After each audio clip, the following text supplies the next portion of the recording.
வணக்கம் நண்பர்களே. வெளிநாட்டிற்கு வேலைக்கு செல்லும் கணவர்மார்கள் கட்டாயமாக இந்த வீடியோவை பாருங்க. மற்றவங்க பார்த்தாலும் கூட, உங்களுடைய நண்பர்கள் யாராவது வெளிநாட்டு வேலைக்கு சென்றாலும் கூட இந்த வீடியோவை அவங்களுக்கு ஷேர் பண்ணுங்க.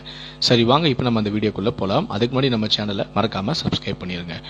சமூக வலைத்தளங்களில் வலம் வந்து கொண்டிருக்கக்கூடிய அருமையான வரிகள் தான் இவை. எழுதியவர் யார் என்று தெரியாவிட்டாலும் எழுதிய உள்ளத்தின் வெளிப்பாடு உண்மையிலேயே நிஜம். உள்ளூரில் மாப்பிள்ளை பார்க்க சொன்ன பெண் அயல்நாட்டில் வேலை செய்பவனை கட்டி கொடுத்தார்கள் உறவுக்காரர்கள். அவள் மனதாய் நான் திரும்பி வந்துவிடு என் கனவா. வாழ்வின் அர்த்தம் புரிந்து வாழலாம். என் மகனின் மாப்பிள்ளை வெளிநாடு ஒன்றில் பெரிய பதவியில் இருக்கிறார் என்று பெருமை பேசுபவர்களிடம் சொல்ல முடியாதவை நிறையவே இருக்கிறது கனவா. கணவனோடு 1 மாதம், கனவுகளோடு 11 மாதமா?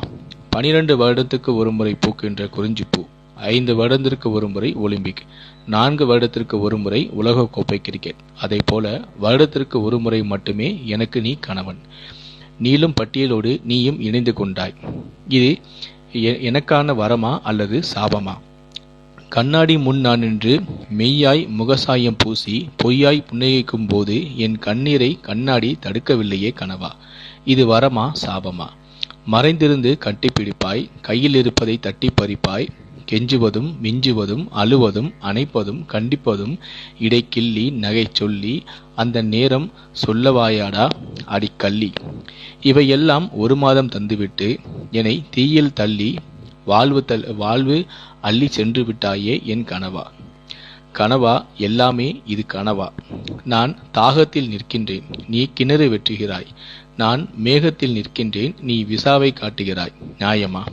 30 நாள் சந்தோஷத்தில் 3 நாள் மாதவிலக்காய் கழிந்து போக மீதி நாட்கள் ஆடம்பர வாழ்க்கை, உல்லாச உறவு, சுருக்கமாய் சில உறவுகளோடு மட்டுமே சுகம் விசாரிக்கும் பாசாங்கு வாழ்க்கை எனக்கு புரிந்துவிட்டது கனவா.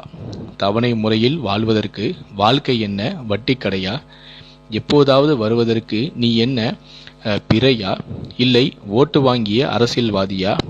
கேஷ் வரும், பாசம் வருமா? பணம் தரும் ஏடிஎம் மொத்தமாவது தருமா? நீ இழுத்துச் சென்று மெட்டியோடு நான் ஒட்டிவிட்ட என் இதயம் அனுமதிக்கப்பட்ட எடையை விட அதிகமாகி விட்டதால்தான் விமான நிலையத்திலேயே என்னை விட்டுவிட்டாயா?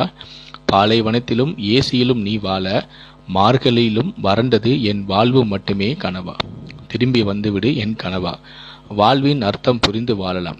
விட்டு கொடுத்து, தொட்டு பிடித்து, தேவையை அறிந்து, சேவை புரிந்து, உனக்காய் நான் விழித்து, எனக்காக நீ உழைத்து, தாமதத்தில் வரும் தவிப்பு, தூங்குவதாய் உன் நடிப்பு, விழித்துவிடு கனவா, விழித்துவிடு வா.